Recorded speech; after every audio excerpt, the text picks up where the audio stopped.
మీరు చూడాలనుకున్నదే మీరు చూస్తున్నది SV99 న్యూస్.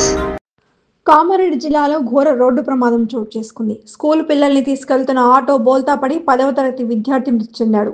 మరో 14 మంది విద్యార్థులకు గాయాలయ్యాయి.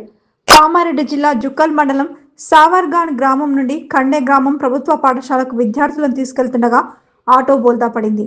ఈ ప్రమాదంలో 10వ తరగతి విద్యార్థి ప్రణవ్ అక్కడికక్కడే మృతి చెందగా గాయాల పాలయ్యారు మరో 14 మంది విద్యార్థులు.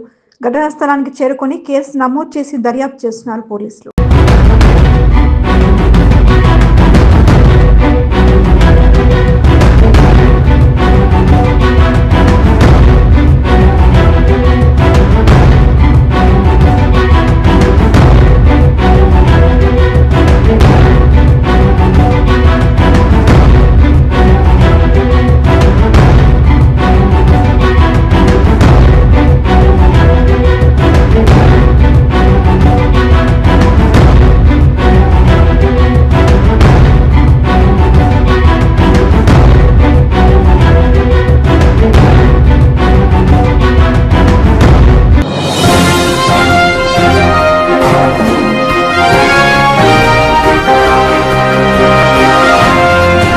మీరు చూడాలనుకున్నదే మీరు చూస్తున్నది SV99 న్యూస్.